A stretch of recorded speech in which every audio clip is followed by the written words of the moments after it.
Selamat pagi, Bapak, Ibu, Saudara sekalian yang kami kasih dalam Tuhan Yesus Kristus. Selamat berjumpa kembali dengan kami dari Restoration Christian Church di Los Angeles. Hari ini minggu terakhir tahun 2024, Desember tanggal 29. Dan kita akan membahas sebuah topik yang saya beri judul Ending the Year Strong. Mengakhiri tahun 2024 ini dengan kuat. Kita awali dengan doa. Tuhan Yesus, berbicara kepada kami pada saat ini, mampukan kami mengerti kebenaran firman-Mu saat kami aplikasikan memerdekakan kami. Terima kasih Bapa, bersyukur dalam nama Tuhan Yesus. Amin. Baik Bapak Ibu Saudara sekalian, mari kita buka Alkitab kita kepada kitab Filipi pasal yang ketiga, ayat 13 dan ayat 14. Filipi pasal yang ketiga, ayat 13 dan ayat 14. Saya bacakan untuk kita sekalian. Saudara-saudara, aku sendiri tidak menganggap bahwa aku telah menangkapnya. Tetapi ini yang kulakukan. Aku melupakan apa yang di belakangku dan mengarahkan diri kepada yang di hadapanku. Ayat 14. Dan berlari-lari kepada tujuan untuk memperoleh hadiah, yaitu panggilan sorgawi dari Allah dalam Kristus Yesus. Kemudian kita lanjut satu ayat lagi dalam 2 Timotius pasal yang keempat, ayat yang ketujuh. 2 Timotius pasal yang keempat, ayat yang ketujuh. Saya bacakan untuk kita sekalian. Aku telah mengakhiri pertandingan yang baik. Aku telah mencapai garis akhir. Dan aku telah memelihara iman. Sekali lagi, aku telah mengakhiri pertandingan dengan baik. Aku telah mencapai garis akhir. Dan aku telah memelihara iman. Jadi yang penting itu bukan awalnya, yang penting itu adalah akhirnya. Karena tidak ada seorang pun merayakan segala sesuatu pada awal dari sesuatu itu, tapi akhirnya. Karena awal begitu dimulai tidak dapat diperbaiki, tidak dapat dirubah, tidak dapat diulang. Yang dapat diperbaiki, yang dapat diubah itu adalah pencapaian akhir. Bagaimana kita ingin berakhir. Nah, Paulus mengatakan, aku telah mengakhiri pertandingan dengan baik. Ini yang penting. Dan dia telah mencapai garis akhir dengan memelihara imannya. Jadi dia berbicara tentang iman yang baik yang mengantarkan dia ke dalam kerajaan surga. Nah, saya mulai dengan sebuah ilustrasi terlebih dahulu. Pada musim panas tahun 1894, tim Baltimore Orioles datang ke Boston untuk bertanding melawan Red Sox. Ini pertandingan baseball rutin, ya, dua-duanya terkenal ini. Namun yang terjadi sama sekali bukan sesuatu yang rutin, ada sesuatu yang berbeda dalam pertandingan kali ini. Pertandingan yang bersifat persahabatan seharusnya saya katakan. Pemain Orioles John McGraw berkelahi dengan pemain ketiga dari tim Boston. Dalam beberapa menit semua pemain dari kedua tim terlibat dalam perkelahian yang hebat. Nah, tak lama kemudian konflik itu menjalar ke tribun sehingga keadaan kian memburuk. Seseorang melemparkan api ke tribun dan seluruh stadion baseball itu terbakar. Nah, api menjalar, menyikat dan menghabiskan ada 107 bangunan di sekitar sana. Akibat dua orang yang berkelahi ini. Pertandingan yang dimaksudkan untuk persahabatan tidak selesai tapi diakhiri dengan perkelahian. Akhirnya seperti apa itu dari sebuah perjalanan ini? Amsal 26 ayat 21 mengatakan bahwa seperti arang untuk bara menyala dan kayu untuk api, demikianlah orang yang suka bertengkar untuk panasnya perbantahan. Betapa sulitnya menarik kembali kata-kata yang bernada marah dan kata-kata yang hanya mengandung separuh daripada kebenaran. Separuh kebenaran adalah dusta. Senjata yang telah terangkat, kepalan tangan yang teracung, kata-kata amarah, kata-kata pelecehan, kata-kata makian punya satu kesamaan, mengundang permusuhan. Hal-hal itu lebih mudah munculkan daripada diredam. Orang mencari jalan untuk menyampaikannya, memanipulasikannya di dalam kehidupan ini. Allah mengasihi kita dan tahu bahaya perselisihan yang dahsyat. Sebab itu dia meminta kita menjauhi hal-hal itu. Kita mungkin berpikir bahwa masalah kecil dapat membuat hidup ini lebih semarak. Termasuk olahraga. Lebih menarik. Kira-kira begitu. Tetapi Tuhan meminta kita memikirkan akibatnya yang sangat berbahaya. Dalam psikologi disebut sebagai metacognition. Think to think. Pikir ulang kembali. Hikmat yang kita peroleh dari kejadian pertandingan baseball yang terjadi pada tahun 1894 ini adalah bahwa pertandingan itu dihentikan pada awal dari pertandingan. Artinya apa? Artinya pertandingan itu tidak selesai. Masing-masing pemain menolak untuk mengenyampingkan ego mereka dan memilih untuk melampiaskan nafsu ego yang kuat ini dengan mengambil tindakan untuk berkelahi. Solusi apa yang mereka peroleh dari mengikuti ego mereka dengan berkelahi? Pertandingan yang seharusnya membangun persahabatan diakhiri dengan perkelahian dua orang yang merebak menjadi api yang menghanguskan 107 bangunan lainnya. Jadi orang yang tidak tahu menahu tentang masalah yang terjadi di antara dua orang ini ikut menanggung akibat. Gedung mereka hancur. Pertandingan tidak selesai dan diakhiri dengan kekalahan setiap orang yang hadir pada saat itu. Semua orang kalah. Bahkan hanya pemain, bukan hanya pemain. Saya ulang, bukan hanya pemain, tapi juga penonton yang terlibat dalam masyarakat. Yang terlibat di sana maupun masyarakat yang ada di sekitar sana, di sekitar gelanggang olahraga tersebut, menanggung penderitaan, menanggung kekalahan tersebut. Mereka kehilangan waktu, mereka kehilangan uang untuk membeli karcis, tapi tidak bisa nonton, ya. Dan lebih dari 100 gedung musnah ditelan api, 107 bangunan dicatat. Mereka telah mengakhiri pertandingan yang bertujuan untuk membangun persahabatan dengan membentuk permusuhan dalam waktu yang sangat panjang. Mereka tidak mengakhiri pertandingan dengan baik. Seperti yang Paulus katakan dalam 2 Timotius 4 ayat 7. Dan mereka tidak mencapai garis akhir. Inilah kegagalan itu. Ya. Kalau Paulus mengatakan, aku telah mengakhiri dengan baik. Aku telah bertanding dengan baik. Aku telah mencapai garis akhir. Ini tidak mencapai garis akhir. Pertandingan dihentikan sebelum pertandingan itu selesai.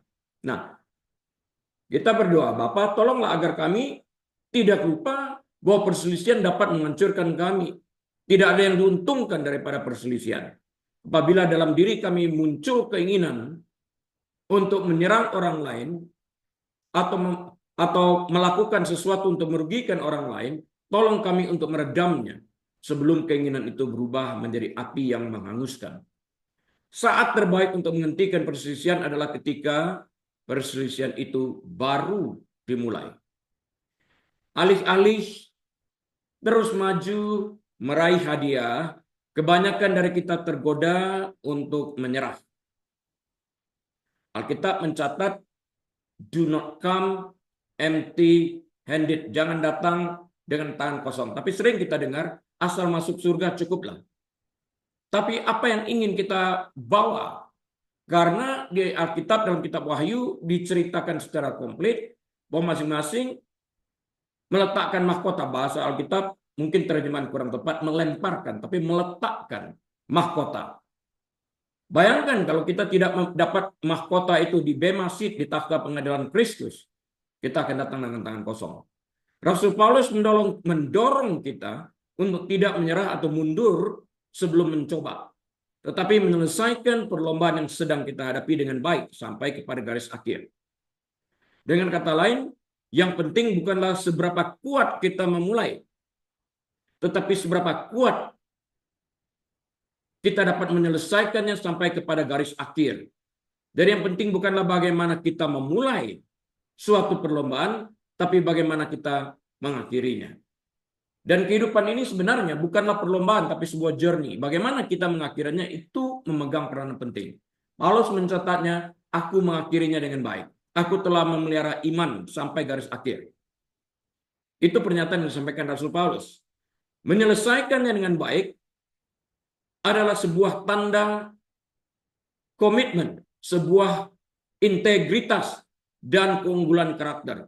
Bayangkan kalau orang berhenti separuh jalan. Nggak ada komitmen, nggak ada disiplin, nggak ada karakter, nggak ada kemenangannya, tidak dapat dipercaya. Yang bagi yang hidup pantang menyerah, ini memiliki karakter disiplin yang baik. Jadi harus menyelesaikannya dengan sikap pantang menyerah sampai akhir. Jadi hiduplah dengan sikap pantang menyerah sampai kita sungguh-sungguh mencobanya sampai garis akhir dengan segenap kekuatan, daya, dan kemampuan.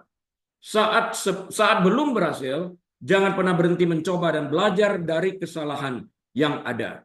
Menyelesaikannya dengan baik adalah pilihan kita.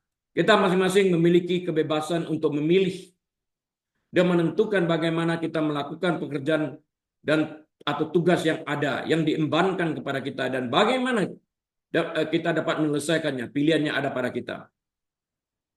Sesungguhnya kita belum gagal sampai kita berhenti mencoba. Saat kita berhenti mencoba itulah kegagalan. Jadi hari di mana kita berhenti mencoba adalah hari di mana kita secara sadar menyerah pada keadaan. Itulah kegagalan itu sendiri. Pada penutupan tahun 2024 ini, saya memilih topik khotbah Ending the Year Strong, atau mengakhiri tahun 2024 ini dengan kuat. Ya. Dan kita akan memfokuskan pembicaraan kita pada tema tentang memanfaatkan hari-hari terakhir tahun ini untuk merenungkan pertumbuhan pribadi, berkomitmen kembali kepada iman, dan secara aktif mengejar perubahan positif dengan menekankan bahwa cara kita mengakhiri tahun 2024 ini akan menentukan suasana untuk tahun berikutnya. Dengan penekanan kuat pada rasa syukur, ketekunan, dan tidak menyisakan ruang untuk penyesalan, dan mengambil tindakan untuk menyelesaikan tujuan dan memperkuat hubungan kita dengan Tuhan dan sesama. Nah, beberapa hal yang dapat kita bicarakan sesuai topik penutupan tahun 2024 ini, yaitu Ending the Year Strong, adalah hal-hal berikut ini. Refleksi dan rasa syukur perlu dalam beberapa hari ini, dalam 2 hari terakhir ini, sebelum memasuki tahun baru, tahun 2025, kita merefleksikan dan rasa syukur kita. Saat kita merefleksikan kembali apa yang terjadi sepanjang tahun 2024 ini, kita perlu berhenti sejenak untuk menanyakan hal-hal berikut. Siapa yang hadir? Siapa yang hadir dan mendukung kita sepanjang tahun ini? Coba bayangkan itu. Siapa? Akui dampak yang mereka berikan di dalam kehidupan kita.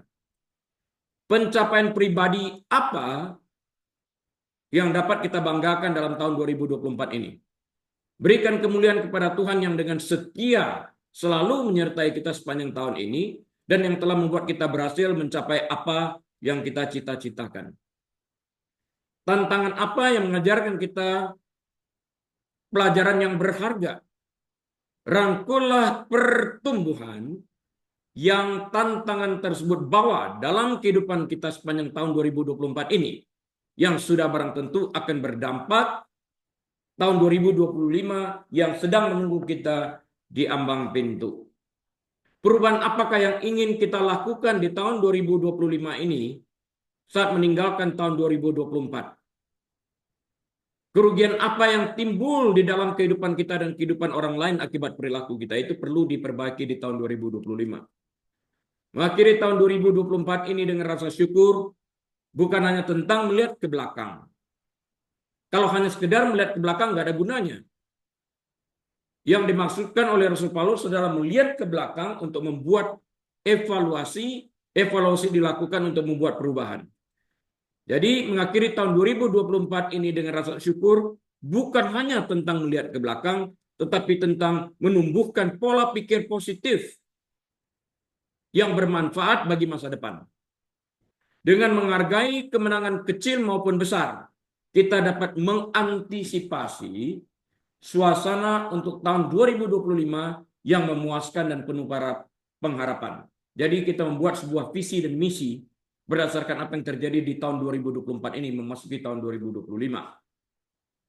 Harus berhenti untuk memikirkan itu sejenak. Biarkan rasa syukur memandu transisi kita ke tahun yang baru. Menciptakan ruang untuk kegembiraan, refleksi, dan sudah barang tentu pembaharuan yang kita bayangkan untuk memasuki tahun 2025 ini yang sudah barang tentu harus dikerjakan. Kita semua tahu bahwa mempraktekkan rasa syukur dapat membantu kita mengelola stres dengan lebih baik dan meningkatkan perasaan berbahagia dan sejahtera. Kalau kita hanya melihat masalah dan kesalahan, kerugian dan ini dan itu di dalam tahun 2024, kita gagal untuk melihat apa yang telah Tuhan kerjakan di tahun 2024 di dalam kehidupan kita. Salah satu cara terbaik untuk menikmati manfaat luar biasa dari rasa syukur adalah dengan membuat jurnal rasa syukur terhadap segala sesuatu yang kita alami setiap hari. Memasuki tahun 2025 ini kita dapat mempraktekkan menulis jurnal ucapan syukur setiap hari. Sehingga pada penutupan tahun 2025 nanti pada penghujung tahun, saat kita memandang ke belakang dan membaca semua tulisan kita tentang ucapan syukur yang kita panjatkan setiap hari, maka kita akan menemukan betapa Tuhan telah memberkati kita di tahun 2025 nanti. Bahwa hal positif yang Tuhan kerjakan di dalam kehidupan kita itu outweighs hal-hal yang kita sedihkan, hal-hal yang kita risaukan dan sebagainya ini. Lebih banyak hal positif pasti kalau kita mengenang itu kembali. Tapi seringkali kita fokus kepada hal yang negatif, melupakan hal yang positif. Itu kebiasaan manusia. Manfaat bersyukur itu apa? Mengadopsi sifat bersyukur atau sikap bersyukur. Ya, jadi mengadopsi kebiasaan bersyukur atau sifat bersyukur dapat mempengaruhi hampir setiap aspek kehidupan kita secara positif karena ada ucapan syukur. Jadi kita melihat sesuatu yang baik, karena itu kita melantunkan ucapan syukur dan pujian kepada Tuhan yang telah membantu kita sejauh itu. Ya. Setiap aspek kehidupan kita secara positif akan dipengaruhi. Hubungan kita dengan sesama akan dipengaruhi. Suasana hati kita pun akan terpengaruh oleh ucapan syukur. Kepuasan kerja kita, kesehatan kita dan sebagainya akan sangat berpengaruh dan berdampak positif akibat daripada ucapan syukur. Memasukkan rasa syukur ke dalam rutinitas harian kita dapat meningkatkan praktek kesadaran kita secara signifikan. Nah, rasa syukur juga dapat membantu kita memberikan pandangan positif pada masa-masa yang penuh tekanan dan mengubahnya menjadi pelajaran yang berharga. Dalam penelitian psikologi positif, rasa syukur secara konsisten dikaitkan dengan ukuran kebahagiaan yang lebih besar. Beberapa manfaat rasa bersyukur yang paling luar biasa meliputi. Berikut ini beberapa catatan yang ada di dalam catatan saya. Membantu orang menciptakan kebiasaan sehat, itu kebiasaan mengucapkan syukur. Pandangannya kepada hal yang positif, bukan pada hal yang negatif. Meningkatkan kebahagiaan dan ketenangan pikiran, karena pikiran terarah kepada yang baik, kepada yang positif. Meningkatkan ketahanan dan empati. Memungkinkan tidur yang lebih baik, membuka pintu menuju lebih banyak hubungan. meningkatkan kekuatan mental dan harga diri.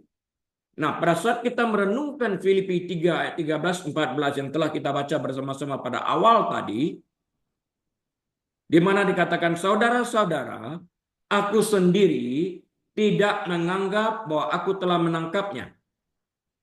Tetapi ini yang kulakukan, aku melupakan apa yang telah di belakangku, kata Rasul Paulus, dan mengarahkan diriku kepada apa yang di depanku.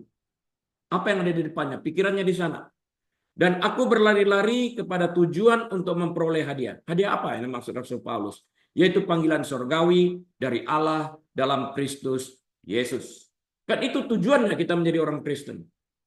Tujuan Paulus adalah kesempurnaan di dalam Yesus Kristus. Tetapi ia belum mencapainya. Ia juga sadar, ia tidak sempurna. Banyak kesalahan yang dilakukannya. Aku belum mendapatkannya, katanya. Diakui. Dan ia juga tidak berharap untuk mencapai kesempurnaan tersebut sebelum kematiannya. Nggak mungkin. Glorification atau kesempurnaan itu dicapai saat kita sudah meninggal dan berada bersama Kristus di surga. Sebaliknya, ia menggunakan analogi seorang pelari dalam perlombaan untuk menggambarkan motivasi kehidupan rohaninya. Seperti seorang pelari yang berdedikasi. Kata kuncinya berdedikasi. Ia memiliki suatu tujuan. Sama seperti seorang pelari tidak dapat berhasil kecuali ia fokus pada perlombaan. Dan ia tahu di mana garis akhirnya, garis finishnya, finish line-nya dia tahu. Paulus juga tidak dapat berhasil bertumbuh dalam Kristus jika ia membiarkan tujuan lain mengganggunya.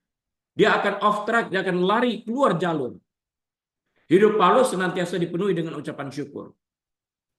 Jadi kalau kita keluar dari jalur, artinya kita keluar daripada panggilan Tuhan untuk tetap diam di dalam pimpinannya, kita tidak akan sampai kepada garis akhir.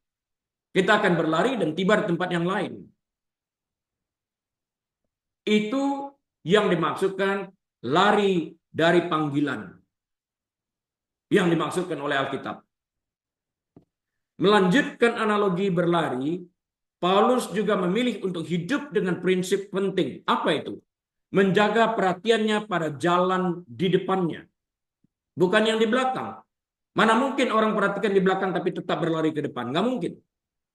Seseorang pelari tidak dapat terus-menerus melihat ke belakang. Dan ia harus tetap fokus pada tujuan di depannya. Kedua gagasan tersebut saling eksklusif. Tujuan seorang pelari adalah untuk fokus pada langkah berikutnya menuju tujuannya. Kehidupan rohani Paulus juga sama. Ia tidak akan melihat kembali kepada langkah-langkah sebelumnya. Tetapi fokus untuk meningkatkan setiap langkah dalam perlombaannya hingga ia dapat mencapai tujuan di mana Kristus ada. Itu tujuan akhirnya. Orang Kristen dapat belajar dari masa lalu. Iya, dapat belajar dari masa lalu, tapi tidak diam di dalam masa lalu. Tetapi kita tidak terikat pada hal-hal yang telah kita lakukan. Daripada terbelenggu oleh kesalahan masa lampau, kekalahan masa lampau, dosa masa lampau, kita dapat terus maju. Karena kita tahu bahwa kita membawa pengampunan Kristus. Sudah diampuni, sudah beres. Kita tahu bahwa Paulus menggunakan analogi seorang pelari yang berfokus pada tujuan di depannya. Fokus pada tujuan yang ada di depan dapat mencegah apa? Gangguan dan menghindari kaki tersandung. Tujuan rohani Paulus dinyatakan secara langsung di sini. Tujuannya apa? Untuk mendapatkan hadiah. Hadiah apa? Yaitu panggilan surgawi dari Allah dalam Kristus Yesus. Garis bawah itu, panggilan surgawi. The calling. Makanya kalau kita away daripada God's calling, kita nggak akan sampai kepada garis akhir. Nggak akan sampai, tibanya di tempat lain. Ya. Seperti yang dicatat dalam Filipi pasal yang ketiga ayat 13, fokus Paulus adalah pada momentum ke depan. Bukan kesalahan sebelumnya. Seseorang tidak dapat bergerak maju jika pikiran dan visinya terfokus pada masa lalu. Paulus memiliki tujuan yang jelas. Berada di surga, bersama Tuhan. Ia menantikan pahala tertinggi atas pelayanannya yang setia. Dia nggak peduli kepada yang lain, dia fokus pada pelayanan itu sendiri. Hadiah ini adalah bersama Kristus, meskipun ada beberapa ketidakpastian tentang apa yang secara khusus ia maksudkan dalam konteks pernyataan ini. Apakah panggilan surgawi itu sendiri? Well, panggilan surgawi ini tidak secara jelas dinyatakan di dalam konteks yang tertulis yang dinyatakan oleh Rasul Paulus ini. Jadi, apakah panggilan surgawi ini merujuk pada pengangkatan atau pada kematiannya?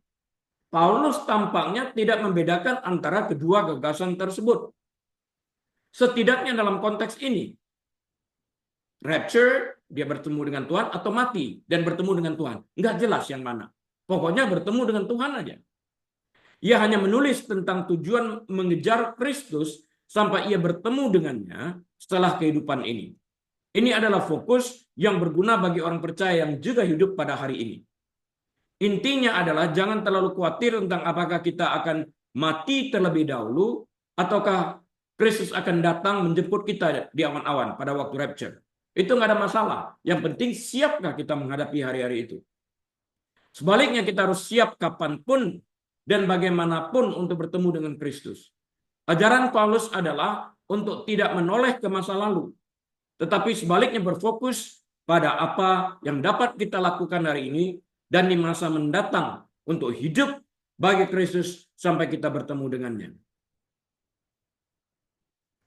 Coba beberapa kali melihat bagaimana singa dapat memangsa rusa yang jauh dapat berlari lebih cepat daripada singa dengan daya tahan yang jauh lebih panjang daripada singa itu sendiri. Tapi singa dapat memakannya, menerkamnya. Mengapa? Yang pertama, karena rusa ini lagi lengah. Alkitab mencatat iblis berjalan seperti singa merongrong siap untuk menerkam orang yang dapat diterkamnya. Artinya tidak semua orang. Kita harus waspada setiap saat. Dan yang kedua, pada saat rusa tersebut lari, ia sering menoleh ke belakang juga, memperlambat di dalam hal ini. Tapi kalau dia fokus ke depan untuk menyelamatkan dirinya, dia berlari dengan kecepatan yang begitu luar biasa melejit, dia akan bisa membebaskan dirinya. Yang berikutnya ini. Jadi kita harus siap ya kapanpun. 2 Timotius 4 ayat 7. Aku telah, perkataannya telah mengakhiri pertandingan yang baik.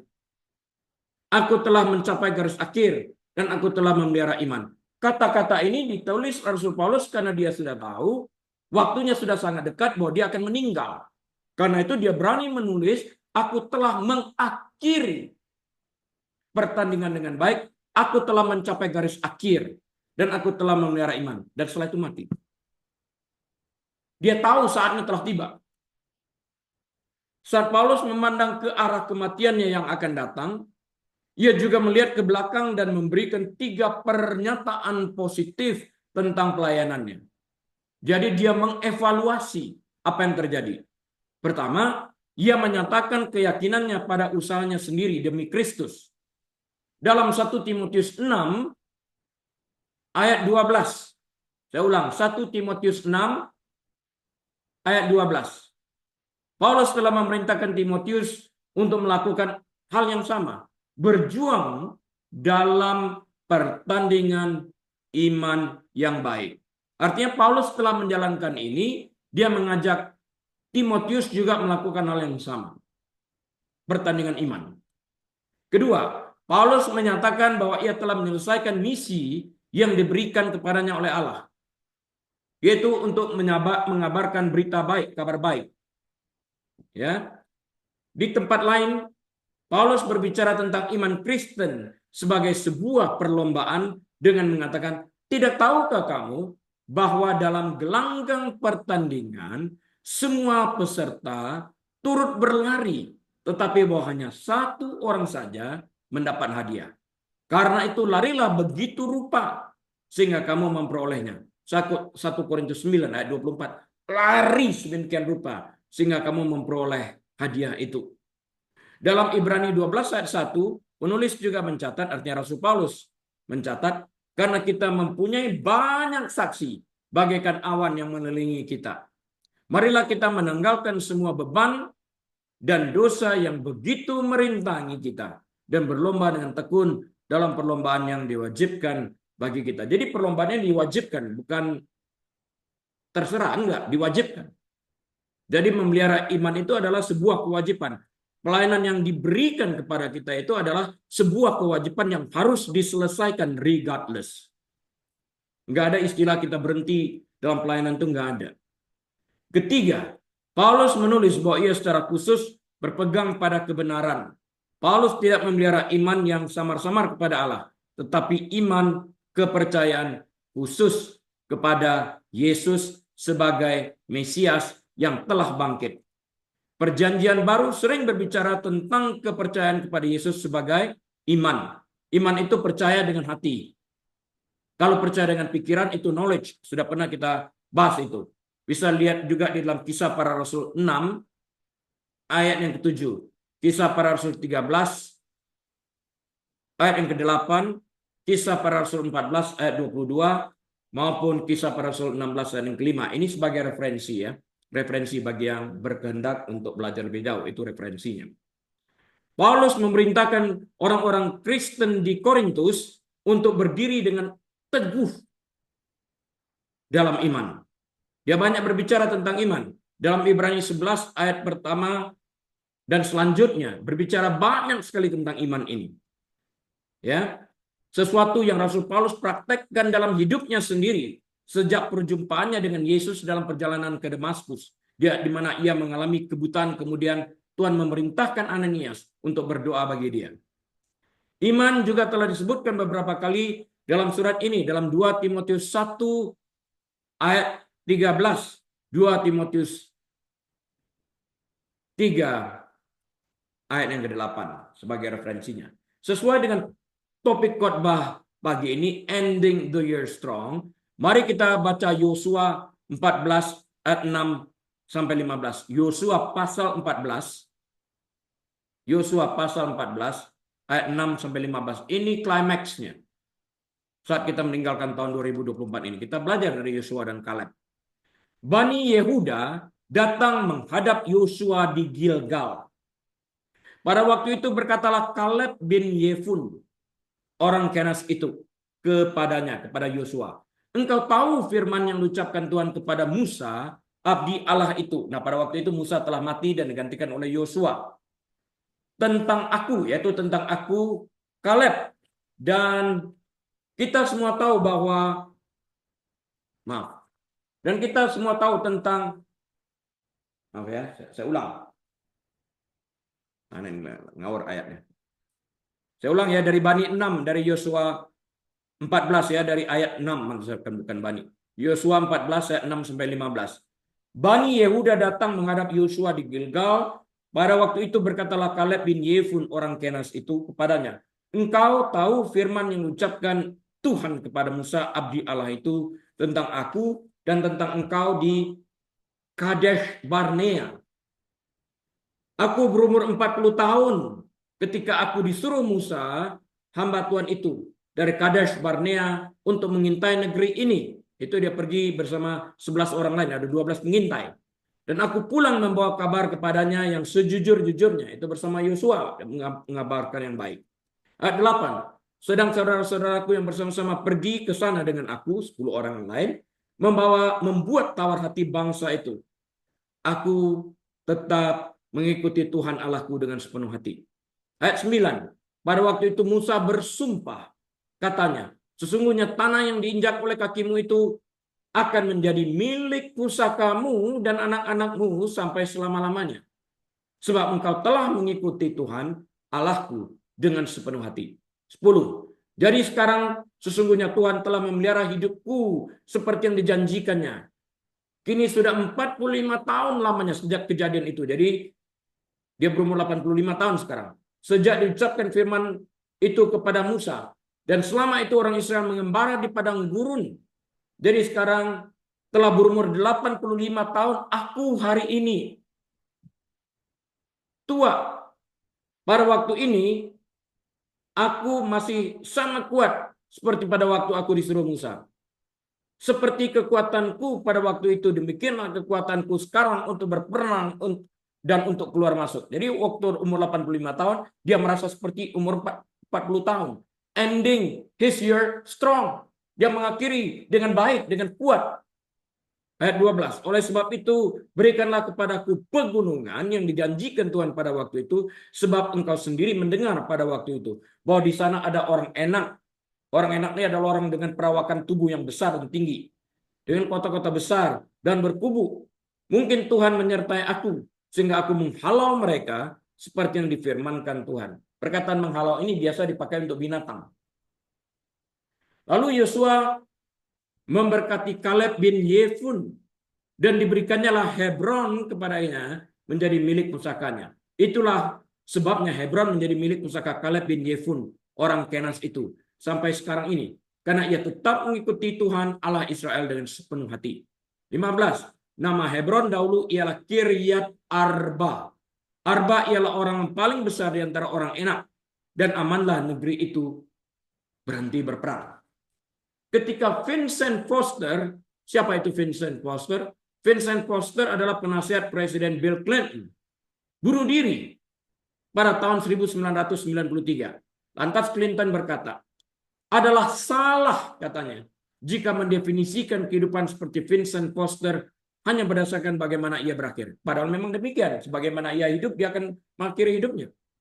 Meskipun demikian, Foster akan dikenang seperti itu. Orang yang berhenti separuh jalan. Melalui bagaimana ia mengakhiri perlombaan. Dan itu berlaku bagi kebanyakan orang, bukan? Menyerah sebelum saatnya. Akhir hidup mereka menentukan siapa mereka. They didn't finish the year strong. Tidak menyelesaikan hidup mereka dengan baik. Kebanyakan orang meninggalkan dunia ini seperti mereka hidup. Saya beberapa kali bertemu dengan pasien seperti itu. Saya ingat pagi hari sekitar 6:15 waktu saya ketok pintu pasien. Pasiennya katakan, siapa orang itu? Saya sendiri kok, saya katakan. Enggak, orang yang besar, berjubah putih. Besar sekali, dan saya sadar waktu itu dia melihat Yesus. Saya tawarkan Injil ini. Dia menolak. Saya tahu hari ini saya akan pergi untuk selamanya. Tapi sebagaimana aku telah hidup menolak, masa aku menerima di akhir hidupku? Itu pernyataannya. Karena itu, orang meninggalkan dunia ini sebagaimana mereka hidup. Kita perlu menjadi orang yang mengakhiri hidup dengan kuat dalam iman. Baik untuk memuliakan Tuhan maupun menjadi dorongan dan contoh bagi mereka yang datang setelah kita.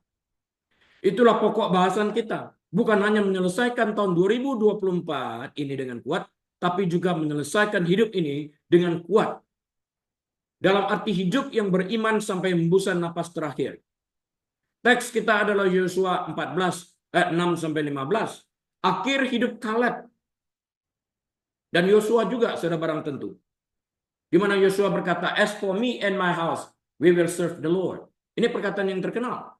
Pelajaran keseluruhan yang kita pelajari dari bagian ini adalah bahwa kita dapat mengakhiri hidup dengan kuat dalam iman jika kita sepenuhnya mengikuti Tuhan. Apakah kita telah menyelesaikan tahun 2024 ini dengan semangat yang kuat dalam iman yang teguh? Ini harus kita jawab masing-masing. Kita pasti ingat kisah ini. Bagaimana Musa mengirim 12 pengintai untuk memeriksa tanah yang akan mereka taklukkan. Hanya untuk mencari tahu apakah apa yang mereka hadapi. Mereka perlu selidiki terlebih dahulu. 12 pengintai dikirim. Perjalanan pengintaian mereka memakan waktu 40 hari. Ketika mereka kembali, 10 pengintai membawa laporan negatif. Tetapi Yosua dan Kaleb, 2 orang dari 12, membawa laporan positif. Hanya 2 dari 12, 1/6-nya. Faktanya, ke-12 pengintai itu telah melihat tanah yang sama, tetapi reaksi mereka sama sekali berbeda. Beberapa kali saya katakan ini, setiap orang mendengarkan khotbah yang sama dari pengkhotbah yang sama.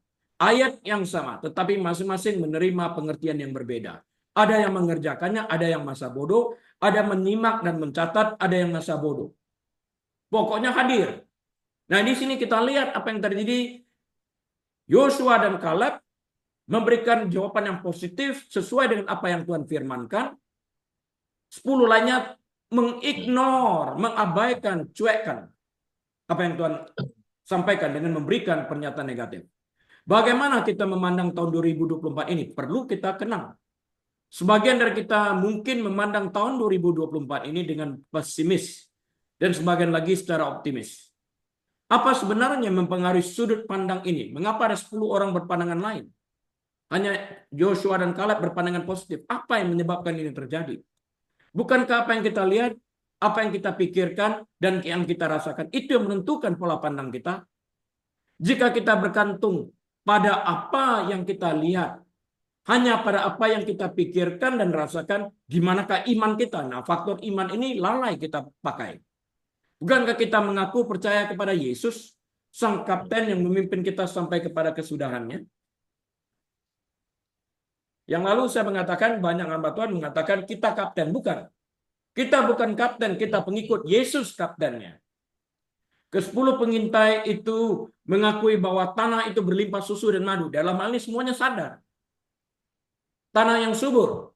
Mereka bahkan membawa kembali contoh hasil bumi yang subur dari tanah itu. Anggur yang begitu besar-besar buahnya. Buah delima yang begitu menarik dan manis.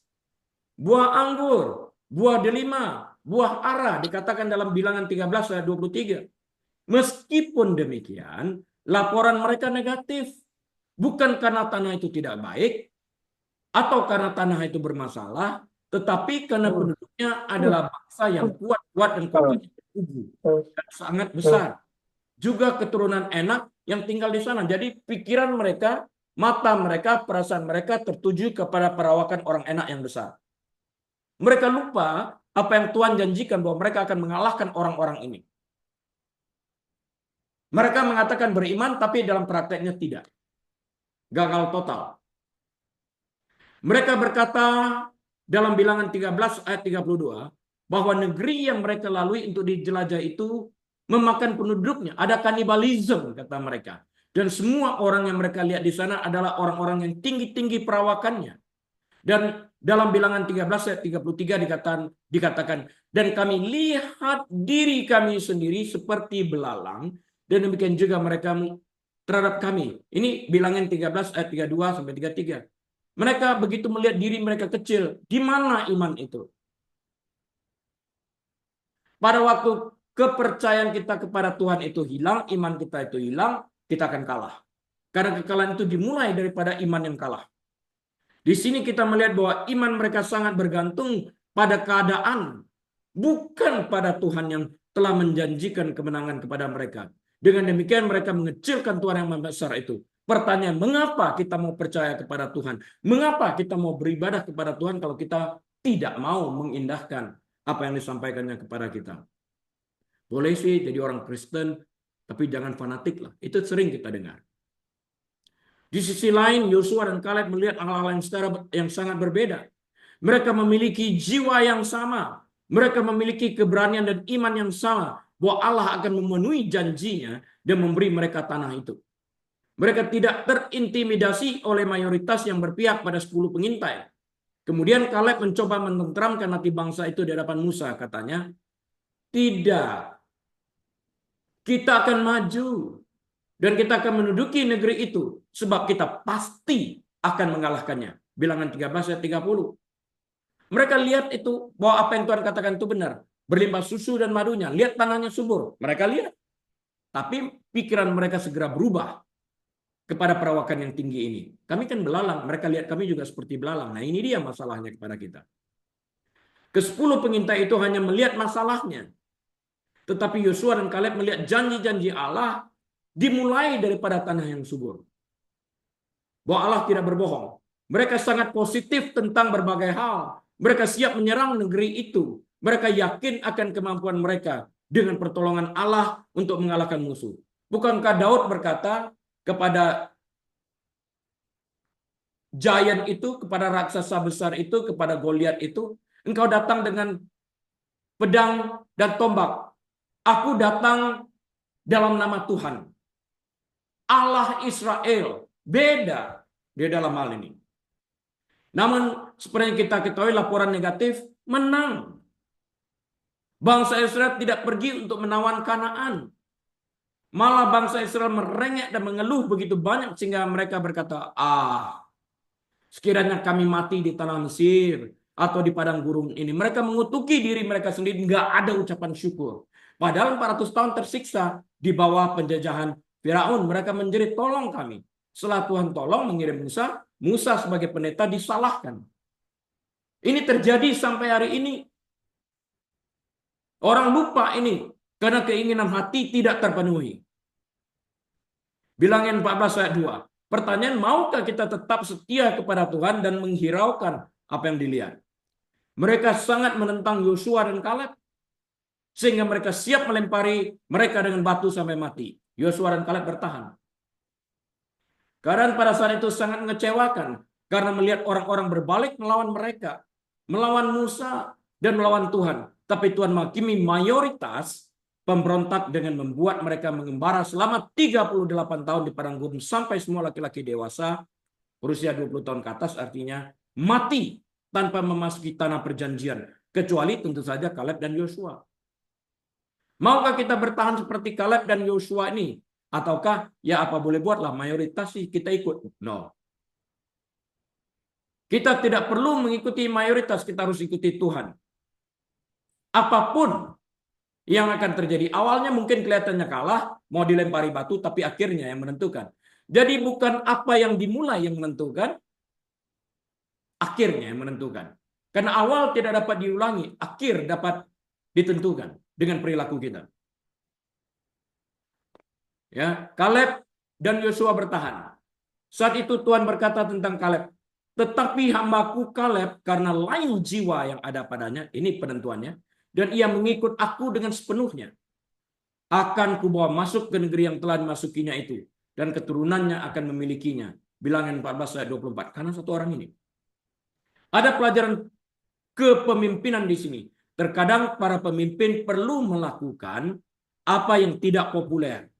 Bahkan bukan apa yang diinginkan mayoritas, tapi apa yang diinginkan Tuhan, sekalipun menjadi tidak populer. Gak ada masalah. Memang mayoritas tidak selalu benar. Kepemimpinan umat Tuhan tidak diatur oleh pendapat demokratis, tetapi oleh para pemimpin rohani dan saleh dan mencari dan bertindak sesuai dengan firman Tuhan. Teologis, bukan demokratis. Kesimpulannya apa? Summary saya seperti ini. Sungguh akhir yang luar biasa bagi kehidupan Kaleb dan Yosua sebetulnya juga. Mereka mengakhiri hidupnya dengan iman yang kuat. Jika kita harus menulis judul untuk kehidupan Kaleb, kira-kira apa judulnya yang pantas? Saya rasa judulnya adalah Kaleb mengikuti Tuhan sepenuhnya, atau Kaleb hamba Tuhan yang setia. Bagaimana tentang hidup kita pada tahun 2024 ini? Apakah kita setia mengikuti Tuhan selama tahun 2024 ini? Ataukah pikiran kita beralih kepada tempat lain dengan berubah setia? Apakah mata kita beralih dari Tuhan kepada keadaan yang begitu mengganggu kita? Apakah kita tekun mencari Tuhan melalui firman-Nya?